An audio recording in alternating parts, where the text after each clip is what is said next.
Good morning students, मेरा नाम अमित है। आज हम 10th स्टैंडर्ड साइंस बायोलॉजी का एक चैप्टर यहाँ पर डिस्कस करने वाले हैं जिसका नाम है लाइफ प्रोसेसेस। ये अपना एनसीईआरटी का चैप्टर नंबर 6 है। चैप्टर के आज एक टॉपिक को डिस्कस करेंगे हम यहाँ पर। इस लेक्चर में उस एक टॉपिक को कंप्लीट करने वाले हैं आज हम यहाँ पर, लेकिन उससे पहले मैं कुछ क्वेश्चंस बताने वाला हूँ आपको, और वो क्वेश्चंस आप ध्यान से समझिएगा। अगर आपको किसी भी क्वेश्चन में ऐसा लगता है कि आपको नहीं पता या आप जानना चाहते हैं तो आप इस वीडियो में एंड तक बने रहिएगा, क्योंकि इस वीडियो के एंड तक आपको उन सभी क्वेश्चंस के आंसर मिल जाएंगे। तो देखिए, पहला क्वेश्चन ये है कि लाइफ प्रोसेसेस होते क्या हैं, and the second question circulatory system क्या है, सर्कुलेटरी सिस्टम की क्या नीड है, और सर्कुलेटरी सिस्टम के क्या फंक्शंस होते हैं। और नेक्स्ट मेरा क्वेश्चन ये है आपसे कि डाइजेशन होने के बाद हमको एनर्जी क्यों नहीं मिलती। जब हम फूड का डाइजेशन कर लेते तो उसके बाद एनर्जी क्यों नहीं मिल पाती हमको। नेक्स्ट, आपने अपनी सोसाइटी में कहीं ना कहीं आसपास सुना होगा कि इस बच्चे के दिल में छेद है, तो एक्चुअल में ये है क्या, दिल में छेद का मीनिंग क्या है, क्या ये सही हो सकता है या नहीं हो सकता। नेक्स्ट, हार्ट को पंपिंग ऑर्गन ही क्यों बोला जाता है। नेक्स्ट क्वेश्चन कि हमारे हार्ट को सिग्नल देता कौन है, मोस्ट इंपॉर्टेंट, कि हमारे हार्ट के पास सिग्नल कैसे जाता है, कौन पहुंचाता है, कि जो हार्ट वर्क करता है, ब्लड को पंप करता है। एंड 1 मिनट में हमारा हार्ट कितना ब्लड पंप करता है हमारी बॉडी में। तो ये सभी क्वेश्चंस आज यहाँ पे हम देखने वाले हैं, डिटेल में समझने वाले हैं। अगर किसी को भी लगता है कि इसमें से एक क्वेश्चन का आंसर भी अगर आपको नहीं आता तो आप इस वीडियो में बने रहिए एंड तक, और डेफिनेटली इस वीडियो को कंप्लीट होने से पहले आपको उन सभी क्वेश्चंस के आंसर मिल जाएंगे। तो चलिए हम आज अपना चैप्टर स्टार्ट करते हैं, जिस चैप्टर का नाम है लाइफ प्रोसेसेस। तो देखिए, आज हम अपना चैप्टर स्टार्ट कर रहे हैं लाइफ प्रोसेसेस। तो सबसे पहले तो हम ये समझ लेते हैं कि एक्चुअल में लाइफ प्रोसेसेस हैं क्या। तो लाइफ प्रोसेसेस बेटा उन सभी प्रोसेस को बोला जाता है जो हमारे सर्वाइवल के लिए नेसेसरी हैं। जैसे मैं कुछ एग्जाम्पल से आपको बता देता हूं कौन कौन से प्रोसेस हो सकते हैं। देखो, यहां पे मैं डायग्रामेटिकली आपको दिखा देता हूं। ये आप देख रहे हैं कुछ सिस्टम्स है, excretory system, respiratory system, digestive system and endocrine system. ठीक है, तो ये जो आपने सिस्टम यहां पर देखे हैं, ये सभी सिस्टम कोऑर्डिनेटेड मैनर में वर्क करते हैं, और कोऑर्डिनेटेड मैनर में वर्क कर कर हमारे सर्वाइवल को पॉसिबल कराते हैं इस अर्थ पर। तो कोई भी सिस्टम ये नहीं बोल सकता कि मैं इंडिपेंडेंट हूं, मैं अपना वर्क खुद से कर सकता हूं और उसके बाद मुझे किसी सिस्टम की हेल्प की रिक्वायरमेंट नहीं है। ये कोई भी सिस्टम नहीं बोल सकता। और अगर ऐसा कोई सिस्टम सोचता है या बोलता है या हमको ऐसा लगता है तो वो गलत है। क्यों गलत है, आपको एक एग्जाम्पल से मैं समझाने वाला हूं। देखिए, एक एग्जाम्पल से मैं आपको समझा देता हूं। आप मुझे पहले ये बताइए, हम फूड का इंटेक करते क्यों हैं। हम फूड का इंटेक करते हैं कि हमको एनर्जी मिल जाए। क्या मिल जाए, देखो सिंपल है, हमको क्या मिल जाए, हमको एनर्जी मिल जाए। ये हमारा टारगेट होता है। हम कुछ भी खाते हैं उसका टारगेट है कि हमको एनर्जी मिल जाए। सिंपल सी बात है, हमने कोई भी फूड का इंटेक करते हैं, डाइजेस्टिव सिस्टम का रोल क्या है, डाइजेस्टिव सिस्टम का रोल है कि जो भी हम फूड का इंटेक करते हैं वो उसका क्या करता है बेटा, वो उसका डाइजेशन करता है, और डाइजेशन करने के बाद जो सबस्ट्रेट बनाता है उससे फाइनली हमको जो प्रोडक्ट बनाएगा उससे फाइनली हमको क्या मिल जाए, एनर्जी मिल जाए। लेकिन मैंने क्या कहा, डाइजेशन हो जाएगा, फाइनल प्रोडक्ट मिल जाएगा, लेकिन एनर्जी नहीं मिलेगी। आपको एनर्जी नहीं मिलेगी। क्यों नहीं मिलेगी उसको समझते हैं। देखिए, आपकी बॉडी का जो डाइजेस्टिव सिस्टम है उसने अपना वर्क किया, और वर्क करने के बाद फाइनली उसने क्या बनाया, ग्लूकोज। सभी जानते हैं डाइजेशन के बाद हमारे स्मॉल इंटेस्टाइन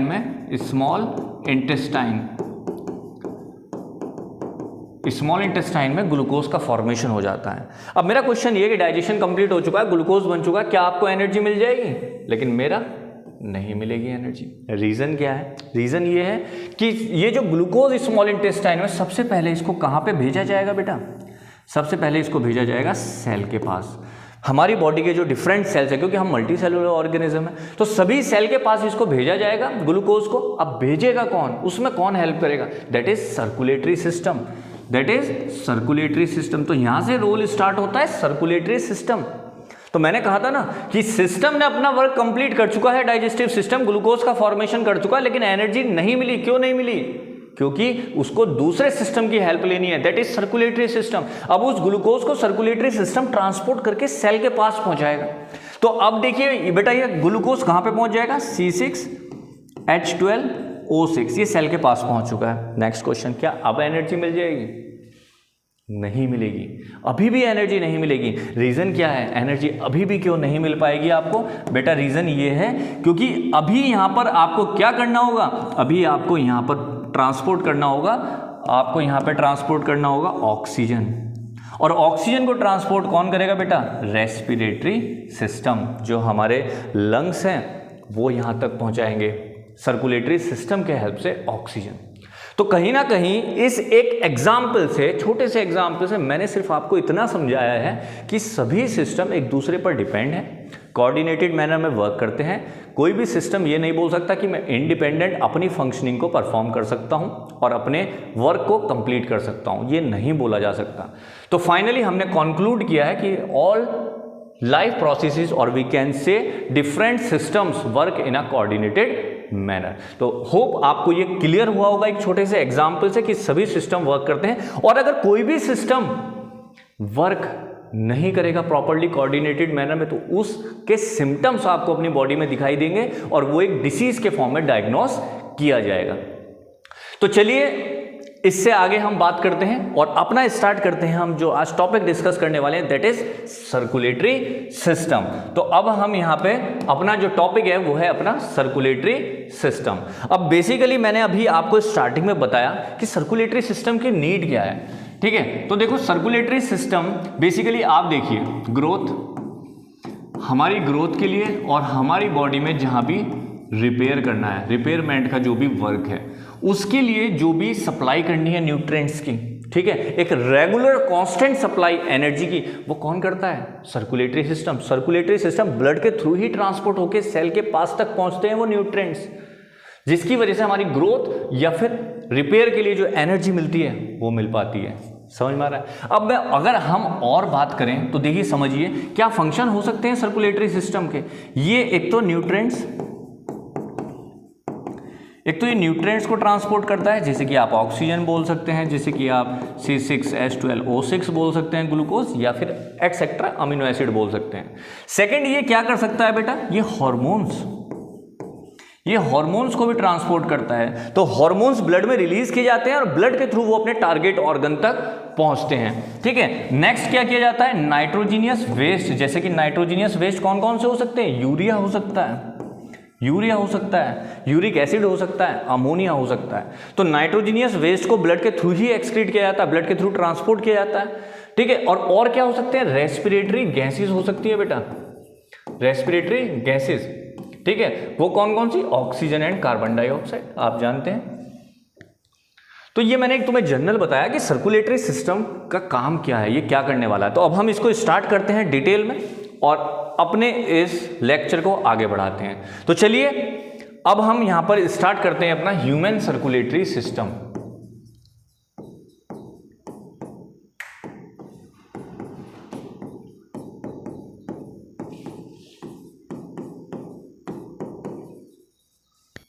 ठीक है, तो मैंने बताया ह्यूमन सर्कुलेटरी सिस्टम, स्टार्ट करते हैं। अब देखिए सबसे पहले ह्यूमन सर्कुलेटरी सिस्टम को समझने से पहले हमको ये जानना होगा कि हार्ट क्या है, ठीक है, और ये कहाँ पर प्रेजेंट है।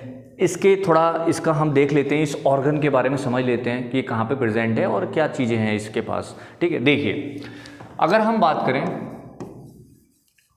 ह्यूमन हार्ट की, देखिए हार्ट और भी है लेकिन हम ह्यूमन हार्ट की बात कर रहे हैं। तो आप सबसे पहले तो ये समझिए ये हार्ट प्रेजेंट कहाँ पर है हमारी बॉडी में, है ना। मैं तो ये मानता हूँ कि हम अपनी बॉडी के बारे में पढ़ रहे हैं, अगर हम अपनी बॉडी के बारे में जो चीज़ें पढ़ रहे हैं अगर हम उसमें भी इंटरेस्ट नहीं आ रहा, मुझे तो बहुत इंटरेस्ट आता है कि जब हम अपनी बॉडी के किसी ऑर्गन के बारे में पढ़ते हैं, क्योंकि कहीं ना कहीं हम अपनी बॉडी के बारे में जान रहे होते हैं। जैसे कि अगर हम कोई और टॉपिक पढ़ रहे होते हैं, सपोज केमिस्ट्री फिजिक्स का कोई टॉपिक पढ़ रहे होते हैं, तो ठीक है उसमें इंटरेस्ट आता है, लेकिन उसमें हम कोरिलेट उतने अच्छे से नहीं कर पाते जितना हम इसमें कर पा रहे हैं, क्योंकि हम एक अपने बॉडी के ऑर्गन के बारे में जान रहे हैं। तो देखिए मैं हार्ट की बात कर रहा हूँ, तो बेटा ये जो हार्ट प्रेजेंट है, आप देखिए समझिए, यहाँ सेंटर में एक बोन प्रेजेंट है, दैट इज स्टर्नम, जिसको ब्रेस्ट बोन भी बोला जाता है। ठीक है, क्या है? स्टर्नम।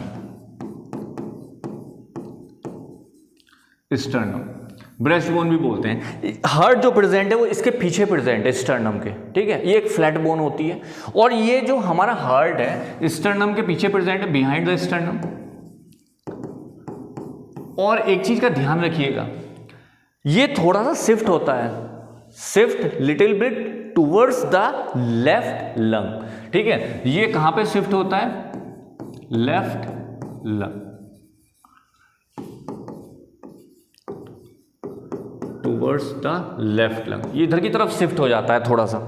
अब इसी वजह से जैसे आप अपने रेस्पिरेटरी सिस्टम में पढ़ते हैं कि जो लेफ्ट लंग होता है वो साइज में कंपैरेटिवली थोड़ा छोटा होता है as compare to right lung. वो इसीलिए कहा जाता है क्योंकि हार्ट थोड़ा सा शिफ्ट हो जाता है टूवर्ड्स द लेफ्ट लंग।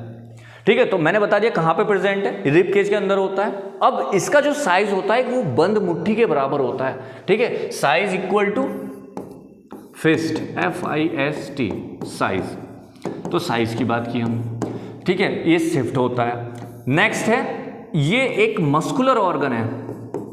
ये बेटा क्या है? Muscular organ. मस्कुलर ऑर्गन का मतलब होता है कि किससे बना हुआ है? मसल से बना हुआ है। और यहां पर जो मसल्स प्रेजेंट है उसका एक स्पेसिफिक नेम है, कार्डिक मसल्स।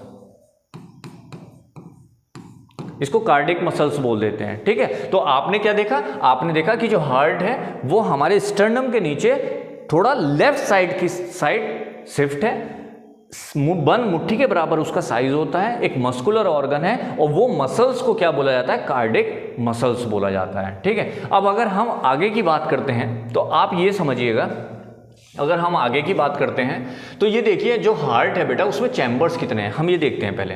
ठीक है, कि हमारे हार्ट में चैम्बर्स कितने हैं। तो नेक्स्ट में ये कहा जाता है हमारे हार्ट में बेटा टोटल 4 चैम्बर्स होते हैं। कितने चैम्बर्स होते हैं? 4 चैम्बर्स। देखिए, कहने का मतलब ये है कि जो हमारा हार्ट है उसको 4 पार्टीशन में डिवाइड कर दिया था, मतलब चैम्बर्स बना दिए जाते हैं। अब जो इनको मैं पार्टीशंस बोल रहा हूं, इनको बोला जाता है यहां पर सेप्टम। इनको यहां पे बोला जाता है सेप्टम, SEPTUM, सेप्टम। तो बेसिकली सेप्टम क्या है बेटा? सेप्टम हम उसको बोलते हैं। तो अब हम बात कर रहे हैं कि जो हमारे हार्ट में 4 चैम्बर्स बनाए गए पार्टीशन करके, वो जो पार्टीशन किया गया है वो सेप्टम को बोला जाता है। उसको क्या बोलते हैं? सेप्टम। सेप्टम करता है ये पार्टीशन। ठीक है, अब ये जो सेप्टम है ये क्या करता है? ये प्रिवेंट करता है। ये प्रिवेंट करता है, किस चीज को प्रिवेंट करता है? ये ब्लड को मिक्स नहीं होने देता, मिक्स नहीं होने देता। किसको किसके साथ मिक्स नहीं होने देता? ऑक्सीजनेटेड ब्लड को डीऑक्सीजनेटेड ब्लड के साथ मिक्स नहीं होने देता। या हम बोल सकते हैं प्योर को इम्प्योर ब्लड, प्योर ब्लड को इम्प्योर ब्लड के साथ मिक्स नहीं होने देता, प्रिवेंट करता है ये उसको। ठीक है, तो सेप्टम का फंक्शन क्या है? सेप्टम का सिंपल सा फंक्शन ये है कि हमारे हार्ट में प्योर ब्लड और इम्प्योर ब्लड होता है, उसको मिक्स नहीं होने देता। कौन? सेप्टम। और अगर ये सेप्टम नहीं हो या इस सेप्टम में कोई एबनॉर्मेलिटी हो, मतलब ये प्रॉपर्ली सेपरेट ना कर पाए, तो ये प्योर ब्लड इम्प्योर ब्लड दोनों एक दूसरे के साथ मिक्स हो जाएंगे। ठीक है, अब स्टार्टिंग में मैंने इंट्रोडक्शन में तुम्हें बताया था, क्या बताया था मैंने? होल्स। मैंने कहा था दिल में छेद, कहीं ना कहीं हम सुनते हैं सोसाइटी में, तो वो जो होल्स हैं वो बेसिकली सेप्टम में होते हैं। ठीक है, कहाँ पे होते हैं? सेप्टम में। जैसे कि अगर मैं बात करता हूँ, मैं ये एक रफली हार्ट बना देता हूँ। ठीक है, ये मैंने हार्ट बना दिया, ये 4 चैम्बर्स हैं। ठीक है, 1 2 3 एंड 4।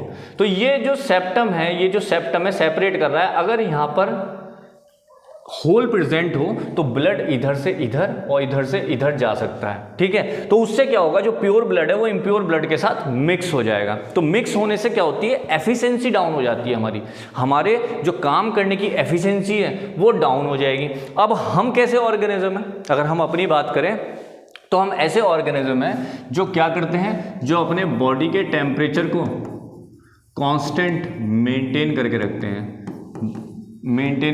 हैं, अपने बॉडी के टेम्परेचर को। और इस तरह से बॉडी टेम्परेचर को कांस्टेंटली मेंटेन करने के लिए एक रेगुलर सप्लाई चाहिए आपको, किसकी? एनर्जी की। तो अगर एनर्जी की रेगुलर सप्लाई चाहिए तो यहाँ पर एफिशिएंसी हाई होनी चाहिए, ये ब्लड मिक्स नहीं होना चाहिए प्योर इम्प्योर के साथ। और अगर ये मिक्स हो जाएगा तो एफिशिएंसी डाउन हो जाएगी, हम ये काम प्रॉपरली नहीं कर पाएंगे। तो इसी तरह से आपने सुना होगा जिन बच्चों के दिल में छेद होता है ठीक है, उनकी एफिशिएंसी क्या हो जाती है, डाउन हो जाती है, उनकी एफिशिएंसी डाउन हो जाती है। वो अगर कोई भी फिजिकल एक्टिविटी करते हैं तो वो बहुत जल्दी उनकी एनर्जी डाउन हो जाती है, बहुत जल्दी थक जाते हैं वो, ठीक है। तो अब बात ये करते हैं कि जो ये दिल में छेद है या जिसको हम बोलते हैं सेप्टल एबनॉर्मलिटीज, इसका कोई ट्रीटमेंट है? जनरली तो क्या होता है, ये सभी में प्रेजेंट है, कहाँ पे, एम्ब्रॉनिक स्टेज में, लेकिन टाइम के साथ बर्थ के टाइम तक ये क्या हो जाता है, ये फिल हो जाता है, बर्थ के टाइम तक ये फिल हो जाता है। लेकिन कुछ केसेस ऐसे देखने के लिए मिले हैं जहां पर ये फिल नहीं हो पाता, ये गैप, ये सेप्टल एबनॉर्मलिटीज फिल नहीं हो पाती, तो वो परमानेंट एक डिसीज के फॉर्म में रहती है। तो उसके बाद आगे क्या होता है, उसमें आप उसमें कर सकते हैं सर्जरी, आप उसमें सर्जरी करा सकते हैं, ठीक है, आप उसमें क्या करा सकते हैं, सर्जरी करा सकते हैं, ठीक है। अब देखिए आगे, तो ये तो हमने यहां पे किया सेप्टल एबनॉर्मलिटीज की बात। 4 चैम्बर्स होते हैं, एक मस्कुलर ऑर्गन है, cardiac muscles, fist and shift towards the left lung and behind the sternum. ये हमने यहाँ पर एक हार्ट का ओवरऑल व्यू लिया यहाँ पर, ठीक है, कि एक्चुअल में जो ये ऑर्गन की बात कर रहे हैं ये क्या है। अब हम एफिशिएंसी की बात कर रहे थे, तो एफिशिएंसी की बात हमने कहाँ पे की, ह्यूमन हार्ट की बात की है। लेकिन अगर हम बात करें एम्फीबियंस, अगर हम एम्फीबियंस की बात करें या फिर कुछ रेप्टाइल्स, सम रेप्टाइल्स, तो यहां पर जो हार्ट होता है वो 4 चैम्बर नहीं है, उसको बोला गया 3 चैम्बर्ड हार्ट है। तो हार्ट क्या है, 3 चैम्बर्ड हार्ट है, कहां पर, एम्फीबियंस एंड कुछ रेप्टाइल्स में। लेकिन आप जानते हैं जैसे क्रोकोडाइल है, एलिगेटर है, वहां पे जो हार्ट होता है वो कंप्लीटली 4 चैम्बर्ड होता है, ठीक है। अब ये जो 4 चैम्बर है, इनके स्पेसिफिक नेम है जो मैं अभी आगे आपको बताने वाला हूं, उसमें कोई प्रॉब्लम नहीं है, ठीक है। आपको अगर कुछ भी लगे कि आपको नोट करना है तो आप नोट कर सकते हैं, ठीक है, कोई प्रॉब्लम नहीं है, वीडियो को पॉज करके। एम्फीबियंस, सम रेप्टाइल्स, 3 चैम्बर्ड हार्ट है, मैंने एग्जाम्पल बता दिया, 4 चैम्बर्ड भी होता है। लेकिन अगर हम फिश की बात करें बेटा, अगर हम फिशेस की बात करें तो आप ही देखिए, अब एक पॉइंट को ध्यान से समझना, मैं ये जो भी चीज़ें आपको बता रहा हूँ मैं 10th स्टैंडर्ड के लेवल से बता रहा हूँ। आप हायर क्लासेस में जाएंगे, 11th क्लास में आप जाएंगे तो आप वहाँ पे देखते हैं कि इसी चैप्टर को और ज़्यादा डिटेल में डिस्कस किया हुआ है। तो जनरली क्या होता है, हमारा जो सिलेबस है वो क्लास के हिसाब से कन्फाइंड है कि ठीक है आपको इस स्टैंडर्ड पर इतना पढ़ना है, तो उस हिसाब से मैं चीज़ें बता रहा हूँ आपको, नहीं तो इसमें हम और भी चीज़ें एक्स्ट्रा ऐड कर सकते हैं, नो प्रॉब्लम। अब फिश की बात अगर हम करें तो यहाँ पर जो हार्ट है हमारा वो है 2 चैम्बर हार्ट, 2 चैम्बर, सिर्फ 2 चैम्बर का हार्ट है। देखो अब यहाँ पे एम्फीबियंस की बात की थी ना हमने, यहाँ पर क्या होगा, यहाँ पर ब्लड मिक्स हो जाएगा, प्योर इम्प्योर के साथ मिक्स हो जाएगा, लेकिन प्रॉब्लम नहीं आएगी ज़्यादा। क्यों नहीं आएगी बताइए, क्योंकि एम्फीबियंस और जो रेप्टाइल्स हैं ये अपने बॉडी के टेम्परेचर को चेंज करते रहते हैं एनवायरनमेंट के हिसाब से, ये कांस्टेंट नहीं रखते, ठीक है, ये कांस्टेंट नहीं रखते हैं, तो ये चेंज करते रहते हैं। अब आप एक बात को समझिएगा ध्यान से, चेंज करते रहते हैं इसलिए थोड़ी बहुत मिक्सिंग यहाँ पर चल जाती है, इसीलिए अगर यहाँ पर ब्लड थोड़ा बहुत मिक्स हो जाता है तो उसमें कोई प्रॉब्लम नहीं है, मतलब ये उस चीज़ को क्या कर लेते हैं, ये उस चीज़ को टॉलरेट कर लेते हैं। अब फिश की बात करें, सिर्फ 2 चैम्बर्ड है, 2 चैम्बर्ड होने का मतलब यह है कि यहाँ पर ब्लड जो हार्ट से पास होता है वो सिर्फ एक बार होता है, सिंगल टाइम, इसीलिए यहाँ पे बोला जाता है सिंगल सर्कुलेशन। क्या बोला जाता है बेटा, सिंगल सर्कुलेशन। ये सर्कुलेशन अभी मैं समझाऊंगा आपको तो और आइडिया लग जाएगा। तो यहाँ 2 चैम्बर से ब्लड सिर्फ एक बार हार्ट से जाता है, वो जो हार्ट से ब्लड जा रहा है वो भी डीऑक्सीजनेटेड जा रहा है, मतलब इम्प्योर ब्लड, फिर वो गिल्स के पास जाता है। ये ब्लड कहाँ पे जाता है, गिल्स, ये गिल्स के पास जाएगा और गिल्स उसमें ऑक्सीजन ऐड करके फिर वो उसकी फिश की बॉडी को सप्लाई करता है। इसका मतलब प्योर होने के बाद, ब्लड को प्योर करने के बाद हार्ट के पास भेजा ही नहीं जाता दोबारा, हार्ट के पास दोबारा भेजा ही नहीं जाता, तो हार्ट से सिर्फ एक बार जाता है ब्लड और वो भी डीऑक्सीजनेटेड। इसका मतलब मेन रेस्पॉन्सिबिलिटी बेटा यहाँ किसकी है, गिल्स की रेस्पॉन्सिबिलिटी है। तो अगर अब हम आगे बढ़ें तो अब हम वर्किंग स्टार्ट करते हैं हार्ट की, वो भी हम अपनी बॉडी में देखते हैं कि हमारी बॉडी में हमारा हार्ट किस तरह से वर्क करता है। तो चलिए आगे स्टार्ट करते हैं, हम वर्किंग की बात करते हैं, ठीक है। यहाँ पे अगर हम वर्किंग की बात करें तो बेटा उसको बोला जाता है डबल सर्कुलेशन। डबल सर्कुलेशन तो अगर हम अपने बॉडी के अंदर सर्कुलेटरी सिस्टम या ट्रांसपोर्ट सिस्टम को देखते हैं तो यहाँ पे उसको एक्सप्लेन किया जाता है सर्कुलेटरी सिस्टम।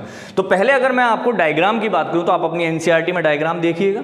डायग्राम ये नहीं होता, जनरली हम क्या एज्यूम कर लेते हैं, जैसे कि अभी तक हमको बताया गया है कि ये हार्ट की ये शेप होती है, तो एक्चुअल में ये शेप नहीं है, ठीक है, वो हमें देखी है, मूवीज में देखा है, वो एक अलग चीज़ है, लेकिन एक्चुअल में हार्ट क्या हो आप डायग्राम से देखिएगा, और मैं उस चीज़ को यहाँ पे एक डायग्राम से एक्सप्लेन कर रहा हूँ, उस चीज़ को समझिएगा। देखिए, अब वर्किंग को समझने से पहले यहाँ पे मैं कुछ एक डायग्रामेटिकली रिप्रेजेंट कर देता हूँ। मैंने यहाँ पे ये एक हार्ट को बना दिया है और मैंने यहाँ पे ये पार्टीशन कर दिया है, जिसको हम क्या बोलते थे, सेप्टम, ठीक है, क्या बोलते थे बेटा, सेप्टम बोलते थे। ये मैंने एक ह्यूमन हार्ट बना दिया है जिसमें 4 चैम्बर्स हैं। यहाँ पे हम लंग्स बना देते हैं, ठीक है, यहाँ पे मैं लंग्स बना देता हूँ, ये मैंने यहाँ पे लंग्स बना दिया, और मैं इसके नीचे यहाँ पर बना देता हूँ बेटा बॉडी, ये मैंने यहाँ पे बना दिया बॉडी। तो मैंने यहाँ पे इस डायग्राम में 3 पार्ट शो किए, एक ऊपर लंग्स है बेटा, सेंटर में हार्ट है 4 chambered heart, and the bottom में मैंने बॉडी बनाई है। तो हमें क्या देखना है कि डबल सर्कुलेशन, डबल का मतलब 2 बार सर्कुलेट करेगा ब्लड हार्ट से। तो वो कैसे होगा, ब्लड को पंप कैसे किया जाएगा, कि पंपिंग ऑर्गन बोल रहे हैं, इसको क्यों बोला जा रहा है, वो सारी चीजें यहाँ पर आ जाएंगी। अब समझिए, अब आप ये देखिए कि हमारे बॉडी में सभी सेल्स में एक रिएक्शन चल रही है, जो स्टार्टिंग में मैंने आपको बताया था कि ग्लूकोज को सप्लाई किया गया, साथ में ऑक्सीजन को सप्लाई किया गया। देखिए हमारे यहाँ पर अगर हम बात करें सेल, तो सेल में एक रिएक्शन चल रही है बेटा, सेल में एक रिएक्शन चल रही है C6H12O6 एंड प्लस O2, ठीक है, और इस रिएक्शन से क्या बन रहा है बेटा, CO2 एंड प्लस एनर्जी बन रही है, प्लस एनर्जी। ये रिएक्शन चल रही है हमारे सभी सेल्स में। अब वो ब्लड जिसमें ऑक्सीजन होता है, वो ब्लड जिसमें ऑक्सीजन हो, देखो मैं यहाँ पे ये मेंशन कर देता हूँ एक बार आपको, ठीक है, कि जब मैं उसको समझाऊं वर्किंग को तो कोई कंफ्यूजन नहीं होना चाहिए। सबसे पहले इम्प्योर ब्लड, ठीक है, फिर हम बात करते हैं प्योर ब्लड, ठीक है। तो देखिए इम्प्योर ब्लड का मतलब यह है कि वो ब्लड जिसमें ऑक्सीजन प्रेजेंट है, प्योर ब्लड का मतलब है जिसमें, सॉरी, इम्प्योर ब्लड जिसमें CO2 होता है एंड प्योर ब्लड जिसमें O2 होता है। जिसमें CO2 होता है उसको हम बोलते हैं डीऑक्सीजनेटेड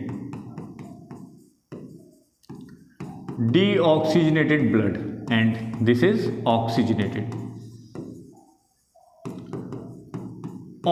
ब्लड। क्लियर बेटा, इम्प्योर ब्लड कार्बन डाइऑक्साइड जिस ब्लड में होती है जिसको डीऑक्सीनेटेड, प्योर ब्लड जिसमें ऑक्सीजन होती है ऑक्सीजनेटेड ब्लड। क्लियर। अब हम बात करते हैं आगे, लेफ्ट पार्ट ऑफ हार्ट का जो लेफ्ट पार्ट है, उस लेफ्ट पार्ट में कौन सा ब्लड प्रेजेंट है बेटा, प्योर ब्लड। इसका मतलब वो ब्लड है जिसमें ऑक्सीजन प्रेजेंट है, ठीक है। अगर हम बात करें हार्ट का राइट पार्ट, ये चीज़ें याद रखनी है तो वर्किंग बहुत इजी हो जाएगी, फिर वर्किंग में ज़्यादा टेंशन रहेगी नहीं हमको, है ना। इसमें आ जाएगा बेटा इम्प्योर ब्लड, वो ब्लड जिसमें कार्बन डाइऑक्साइड प्रेजेंट होती है। ये क्लियर हुआ, ठीक है। अब 2 पॉइंट और ऐड करते हैं इसमें और फिर हम अपनी वर्किंग पे पहुंचते हैं फिर से। तो अब देखिए left part right part clear हुआ, आर्टरीज एंड वीन्स। तो आर्टरीज का काम क्या है, आर्टरीज का काम होता है बेटा प्योर ब्लड की सप्लाई करना, ठीक है। और वीन्स का काम क्या होता है, इम्प्योर ब्लड सप्लाई। इसके एक्सेप्शंस भी हैं अगर हम बात करें, एक्सेप्शन, ठीक है। एक्सेप्शन क्या है, नंबर 1 पल्मोनरी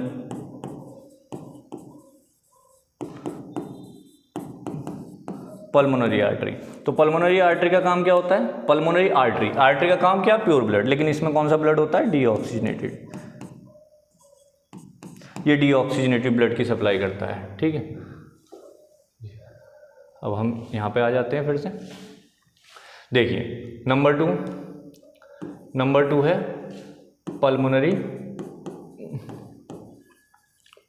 वीन। बेटा पल्मोनरी वीन का काम क्या होता है? पल्मोनरी वीन का काम होता है ऑक्सीजनेटेड ब्लड, ऑक्सीजनेटेड ब्लड जबकि को सप्लाई करना, लेकिन वीन का काम क्या होता है? इम्प्योर, इम्प्योर मतलब डीऑक्सीजन, लेकिन यहाँ क्या है? ऑक्सीजनेटेड। इसलिए दो एक्सेप्शन है जो भी मैं अपनी वर्किंग में भी तुम्हें बताने वाला हूँ, ठीक है। तो ये चीज़ें ध्यान रखना आप, ठीक है, ये भाई ध्यान रखना है, ये अभी वर्किंग में यूज होगा। Impure blood deoxygenated, pure blood oxygenated blood, left part pure blood, right part impure blood. Arteries pure blood की सप्लाई करते हैं, वीन्स इम्प्योर ब्लड की सप्लाई करते हैं। Exception pulmonary artery deoxygenated blood की सप्लाई करेगा, कहाँ से करेगा, कहाँ पे जाएगा, वो सब बताएंगे। Pulmonary Wien oxygenated blood. Clear बेटा? आगे देखिए, चलिए अब हम अपनी वर्किंग पे आ जाते हैं, ठीक है, वर्किंग पे आ जाते हैं। तो इसको हम यहाँ से हटा देते हैं, डबल सर्कुलेशन को, यहाँ पे समझ लेते हैं इसको। रिएक्शन, ठीक है। अब देखिए हमारे बॉडी के सभी सेल में क्या चल रही है? रिएक्शन। इस रिएक्शन में क्या बना है बेटा? Carbon dioxide. और कार्बन डाइऑक्साइड को बॉडी से बाहर रिमूव किया जाता है, लंग्स उसको रिमूव करता है। जब हम एक्सेल करते हैं, सांस छोड़ते हैं, तो CO2 बाहर चली जाती है। तो इस CO2 को लंग्स तक तो लाना है ना पहले, वो कौन लाएगा? Circulatory system. तो अब अगर ब्लड में कार्बन डाइऑक्साइड आ जाएगी, ध्यान देना बेटा, ध्यान देना, अगर ब्लड में कार्बन डाइऑक्साइड आ जाएगी, ब्लड में कार्बन डाइऑक्साइड आ जाएगी, तो वो ब्लड कैसा होगा? इम्प्योर ब्लड होगा, means deoxygenated blood, means deoxygenated blood. तो हमारी बॉडी से सारा डीऑक्सीजनेटेड ब्लड एक साथ कलेक्ट होके कहाँ पे भेज दिया जाता है? इस वाले चैम्बर में, यहाँ पे आ जाता है। पहले मैं इसका नाम लिख देता हूँ, इसको बोलते हैं राइट ऑरिकल, इसको बोलते हैं लेफ्ट ऑरिकल, इसको बोलते हैं राइट वेंट्रिकल, और इसको बोलते हैं लेफ्ट वेंट्रिकल। कहने का मतलब ये है कि हमारे हार्ट के जो ऊपर के दो चैम्बर्स होते हैं, इनको क्या बोला जाता है? इनको बोला जाता है एट्रियम, इनको बोला जाता है एट्रियम। ये नंबर में होते हैं 2। और वेंट्रिकल्स, वेंट्रिकल्स ये भी नंबर में क्या है? 2, ठीक है। तो हमारे हार्ट में ऊपर के दो ऑरिकल्स या एट्रियम है, नीचे के दो वेंट्रिकल्स या नंबर में 2 है, ठीक है। अब यहाँ पे समझिए, पूरी बॉडी से डीऑक्सीजनेटेड ब्लड जिसमें कार्बन डाइऑक्साइड है, वो कहाँ पे जाएगा? उसको सप्लाई किया जाता है बेटा, उसको सप्लाई किया जाता है, उसको सप्लाई किया जाता है राइट ऑरिकल में, राइट ऑरिकल में। तो हमारी बॉडी से सारा डीऑक्सीजनेटेड इम्प्योर ब्लड को एक जगह कलेक्ट करके कहाँ पे छोड़ दिया जाता है? राइट ऑरिकल में। ये कौन करता है? ये काम करता है सुपीरियर वेना कावा और इंफीरियर वेना कावा। हार्ट यहाँ पर प्रेजेंट है, इसके ऊपर के पार्ट सुपीरियर, इसके नीचे के पार्ट इंफीरियर। तो ऊपर से ब्लड कलेक्ट करके जिस ट्यूब के थ्रू आता है उसका नाम होता है सुपीरियर वेना कावा, और नीचे वाले जो ट्यूब से कलेक्ट करके लाएगा उसको बोलते हैं इंफीरियर वेना कावा। तो हम ये बोल सकते हैं इस ट्यूब में 2 नाम आ सकते हैं, एक आ सकता है SVC और एक आ सकता है IVC, ठीक है। नाम है superior vena cava, SU superior vena cava, VENA vena cava, CAVA, ठीक है। उसी तरह से वो क्या हो जाएगा? Inferior vena cava. समझ में आ गया भाई? क्लियर? तो ब्लड पूरी बॉडी से डीऑक्सीजनेटेड ब्लड कहाँ पे जा चुका है? राइट ऑरिकल में। अब क्या होता है? राइट ऑरिकल में ब्लड आता रहता है, ये रिलैक्स हो रहा है, ये रिलैक्स है, अभी ब्लड आ रहा है, रिलैक्स होता जा रहा है, ठीक है। जब इसमें ब्लड फिल हो जाएगा तो इसमें एक प्रेशर क्रिएट करेगा ये, और उस प्रेशर की वजह से ब्लड यहाँ पे नीचे चला जाएगा वेंट्रिकल में। और मजे की बात यह है कि यहाँ पे जो मैंने स्टार्टिंग में बताया था ना तुम्हें, वेल्व्स प्रेजेंट है। क्या प्रेजेंट है? वेल्व प्रेजेंट है, ठीक है। ये हम बोल सकते हैं वाल्व्स प्रेजेंट है। तो यहाँ पे क्या प्रेजेंट है? वाल्व्स प्रेजेंट है। अब ये जो वाल्व्स हैं ये करते क्या हैं? जब यहाँ से प्रेशर आएगा ये वाल्व्स ओपन हो जाते हैं। क्या ओपन हो जाते हैं बेटा? वाल्व्स ओपन हो जाते हैं, और ओपन होके ब्लड नीचे आ जाता है, ब्लड यहाँ पे नीचे आ जाता है लेफ्ट वेंट्रिकल में। तो ये क्या हो जाएगा? ये ब्लड को रिसीव करने लगेगा, ठीक है, ये ब्लड को रिसीव करने लगेगा, और ये क्या हो रहा है? कॉन्ट्रैक्ट हो रहा है, कॉन्ट्रैक्ट हो रहा है, ठीक है। ये कॉन्ट्रैक्ट होगा, ब्लड नीचे आ जाएगा। अब कुछ ब्लड तो पैसिवली आ जाता है, खुद से आ जाता है, ठीक है, और कुछ ब्लड क्या होता है? कॉन्ट्रैक्शन के बाद आता है। जब ये कॉन्ट्रैक्शन होगा अराउंड 30 to 25%, ठीक है, तो इतना ब्लड तो कॉन्ट्रैक्शन के बाद, अदरवाइज नॉर्मल पैसिवली भी आ जाता है ब्लड। अब ये यहाँ पे ब्लड आ जाएगा, कहाँ पे? Right ventricle. एक चीज का ध्यान रखिएगा, यहां से बॉडी से जो ये ब्लड गया है, इस ब्लड में क्या प्रेजेंट है बेटा? CO2, इसीलिए इस ब्लड को क्या बोला है? Deoxygenated blood. तो मैंने बताया भी था स्टार्टिंग में आपको, देखो ये इधर देखिए, ये देखो हार्ट के राइट पार्ट में कैसा ब्लड है बेटा? CO2, इम्प्योर ब्लड है। कैसा ब्लड है? इम्प्योर ब्लड है, ठीक है। तो ये देखिए इम्प्योर ब्लड है, CO2 वाला ब्लड है इसमें। अब राइट वेंट्रिकल से ये ब्लड कहाँ पे चला जाएगा? ये ब्लड जाएगा बेटा लंग्स के पास। ये कहाँ जाएगा? ये जाएगा लंग्स के पास। तो लंग्स के पास कैसा ब्लड जा रहा है? अगेन CO2, इम्प्योर ब्लड जा रहा है, इम्प्योर ब्लड जा रहा है। और इस ट्यूब का जो नाम है बेटा वो है पल्मोनरी पल्मोनरी इम्प्योर ब्लड है, लेकिन इम्प्योर ब्लड किस में होता है? वीन्स में होता है, लेकिन ये एक्सेप्शन है, इसीलिए इसका नाम है पल्मोनरी आर्टरी। पल्मोनरी आर्टरी यहां पे आ जाएगा। लंग्स क्या करेगा? लंग्स CO2 को बाहर निकाल देगा, बाहर से हम इनहेल करते हैं, सांस लेते हैं, ऑक्सीजन ऐड हो जाएगी। तो ऑक्सीजन ऐड होते ही वो ब्लड कैसा बन जाएगा? प्योर ब्लड हो जाएगा, ऑक्सीजनेटेड। तो लंग्स उस ऑक्सीजनेटेड ब्लड को कहां पे सप्लाई कर देंगे? कहां पर? राइट ऑरिकल में, ठीक है। और इस ट्यूब का नाम है, इसमें प्योर ब्लड आ रहा है जिसमें ऑक्सीजन है, लेकिन ये एक्सेप्शन है, इसका नाम हो जाएगा पल्मोनरी वीन। ये दो एक्सेप्शन ध्यान रखने, मैंने बता भी दिया था तुम्हें, है ना, अभी थोड़ी देर पहले भी बताया था, pulmonary Wien and pulmonary artery. Artery का काम होता है प्योर ब्लड, लेकिन ये इम्प्योर ब्लड है। वीन का काम होता है इम्प्योर ब्लड, लेकिन ये प्योर ब्लड है, ठीक है। अगेन यहाँ पर एक प्रेशर क्रिएट होगा, प्रेशर से ये वाल्व्स ओपन होंगी और ये ब्लड बेटा नीचे आ जाएगा। कहाँ पे आ जाएगा? लेफ्ट वेंट्रिकल में आ जाएगा। अब लेफ्ट वेंट्रिकल में ब्लड आने के बाद क्या होगा? फिर यहाँ से एक प्रेशर क्रिएट किया जाएगा, और प्रेशर से जब ये कॉन्ट्रैक्शन करेगा, ठीक है, जिसको डायस्टोल सिस्टोल बोलते हैं, दोनों टर्म बताऊंगा मैं आपको। अब यहाँ से ये ब्लड कहाँ चला जाएगा? पूरी बॉडी में सप्लाई कर दिया जाएगा, पूरी बॉडी में सप्लाई कर दिया जाएगा। ये ब्लड कैसा है बेटा? जिसमें ऑक्सीजन है, मतलब प्योर ब्लड जा रहा है। प्योर ब्लड पूरी बॉडी में चला गया, प्योर ब्लड पूरी बॉडी में चला गया, प्योर ब्लड पूरी बॉडी में चला गया। इसका मतलब है कि ऑक्सीजन है उस ब्लड में, और ऑक्सीजन कहाँ चली जाएगी? सेल के पास चली जाएगी, वहां पर रिएक्शन होगी, फिर से CO2 बनेगा, फिर से इम्प्योर ब्लड, और फिर से इम्प्योर ब्लड कहाँ से? बॉडी से, फिर दोबारा से। तो ये साइकिल रिपीट होती रहती है। इस तरह से हमारा हार्ट 24/7 वर्क करता रहता है। मजे की बात यह है बेटा, ध्यान से सुनिएगा, दुनिया में ना तो ऐसी कोई मशीन अभी तक बनी है, ना बनेगी, ना पहले थी, कि जो 24/7 वर्क करती है। और हम अगर एवरेज लाइफ स्पैन भी कंसीडर करें किसी भी पर्सन का कि 60 है या 50, तो आप मान के चलिए 50 साल 60 साल तक एक हार्ट कॉन्टिन्यूसली वर्क कर रहा है, 24/7। तो आप खुद समझिए, अगर हम एक बाइक भी खरीदते हैं ना बेटा, एक बाइक भी, तो उसकी सर्विस के लिए भी वो हमको ये बोलते हैं जहाँ से हम खरीदते हैं कि 2 महीने में, 1 महीने में, 3 महीने में सर्विस करानी होती है। और ये एक ऐसा ऑर्गन है, जब से हम पैदा होते हैं, इनहेरेंट कैपेसिटी बोलते हैं हम इसको, इनहेरेंट कैपेसिटी, कि जब से ये वर्क करना स्टार्ट करता है, जब तक हमारी डेथ होती है, कॉन्टिन्यूसली वर्क करता है। तो ऐसी मशीन बन जाएगी कोई? आप कमेंट करके बताइएगा अगर आपको लगता है तो कि ऐसी मशीन बन सकती है क्या, ठीक है।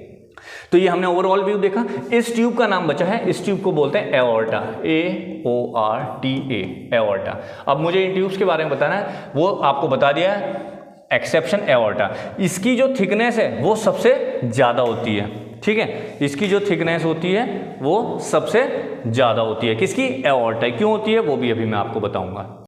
तो ये जो एओर्टा है, ये एओर्टा क्या है? ब्लड को पंप करता है पूरी बॉडी में, पूरी बॉडी को पंप करना है। तो इसकी जो वॉल्स होती हैं ये सबसे ज़्यादा थिक होती हैं, क्योंकि आप खुद सोचिए कि अगर ब्लड को एक हाई प्रेशर पे पंप किया जाएगा और अगर ये ब्रेक हो जाए गलती से भी, तो ब्लड बाहर आ जाएगा, कोगुलेट हो जाएगा, ठीक है। तो क्या होगा? क्लॉटिंग हो जाएगी ब्लड्स की, ठीक है। तो इसीलिए इसकी वॉल सबसे ज़्यादा थिक होती है। अब जो पंपिंग करने का काम होता है, देखो ऑरिकल्स क्या है, जो ऊपर के एट्रियम है वो सिर्फ ब्लड को रिसीव कर रहे हैं। ये ब्लड को रिसीव कर रहा है लंग से, ये ब्लड को रिसीव कर रहा है बॉडी से, ये सिर्फ रिसीव कर रहे हैं। लेकिन जो वेंट्रिकल्स है वो ब्लड को पंप करते हैं। लेफ्ट वेंट्रिकल तो पूरी बॉडी को पंप कर रहा है, इसीलिए इसकी जो थिकनेस है सबसे ज़्यादा होती है एओर्टा की। और जो राइट वेंट्रिकल है वो सिर्फ लंग्स तक पहुंचा रहा है, तो लंग्स तो पास में ही है, तो इसकी वॉल भी ठीक है। तो जनरली हमें ये बताया जाता है कि जो वेंट्रिकल्स हैं, वेंट्रिकल्स की जो वॉल्स होती हैं, वेंट्रिकल्स की वॉल सबसे ज्यादा थिक होती है, क्योंकि ये ब्लड को पंप करते हैं। तो जो पंप करते हैं उनकी वॉल थिक है कि कोई प्रॉब्लम ना है। तो ध्यान रखिएगा, इसीलिए इसको पंपिंग ऑर्गन बोला जाता है, क्योंकि ये ब्लड को पंप करता है।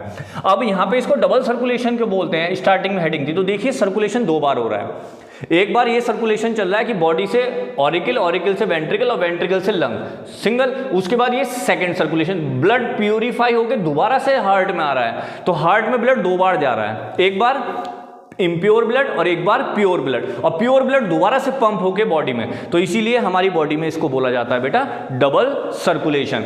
जब हमारे वेंट्रिकल्स कॉन्ट्रैक्ट होते हैं, कॉन्ट्रैक्ट ब्लड को पंप करते हैं, तो उस टाइम पे जो प्रेशर होता है वो होता है 120 mmHg, ठीक है। और जब हमारा हार्ट रिलैक्स होता है, ब्लड को रिसीव करता है, ये ऑरिकल्स रिसीव करते हैं, तो उस टाइम पे प्रेशर होता है 80 mmHg। तो इसको क्या बोला जाता है? नॉर्मल ब्लड प्रेशर बोला जाता है, नॉर्मल ब्लड प्रेशर। अगर ये ब्लड प्रेशर है तो इसको नॉर्मल माना जाता है। आज के टाइम में थोड़ा बहुत फ्लक्चुएशन आता रहता है, डाटा थोड़ा इधर उधर रहता है, ठीक है, क्योंकि 130 140 को भी आजकल डॉक्टर नॉर्मल सी बोलने लगे हैं, क्योंकि हमारा लाइफस्टाइल उस तरह का हो चुका है, ठीक है। तो होप मैंने आपको जितनी भी चीज़ें समझाई आपको अच्छे से समझ में आई। बताने के लिए इसमें और भी चीज़ें हम ऐड कर सकते हैं। तो अब हम जब भी आपसे नेक्स्ट लेक्चर में मिलेंगे और भी चीज़ें डिस्कस करेंगे। नेक्स्ट है, एक चीज़ बता देता हूं मैं आपको कि ये जो हार्ट है इसको सिग्नल कहाँ से मिलता है। तो राइट ऑरिकल में राइट साइड में यहाँ पर एक नोड प्रेजेंट होती है जिसको हम बोलते हैं SA नोड, साइनोएट्रियल नोड बोला जाता है। और यही नोड यहाँ से क्या है, सिग्नल जनरेट करती है खुद से, ये दूसरे पे डिपेंड नहीं है। ठीक है, दूसरे पे डिपेंड नहीं है, ये खुद से सिग्नल जनरेट करती है और उस सिग्नल से हार्ट बीट करता है, जिसकी आपको फ्रीक्वेंसी बताई जाती है 72 टाइम्स पर मिनट। और हमारा हार्ट इस डाटा के हिसाब से ब्लड जो पंप करता है, एक बार जो पंप करता है वो 70 ml होता है। कितना होता है, 70 ml। तो अगर आप 70 ml की मल्टीप्लाई 72 से करेंगे तो आपको अराउंड 5 लीटर ब्लड मिल जाएगा, है ना। 5 to 6 ब्लड का डाटा आपको मिल जाता है कि जो ब्लड सर्कुलेट करता है एक सर्कुलेशन में। ठीक है भाई, तो ये उसका सर्कुलेशन का डाटा मैंने आपको बता दिया। तो आप इसी तरह से नेक्स्ट वीडियो में हम आपको एक नए टॉपिक के साथ मिलेंगे। Thank you so much, have a nice day.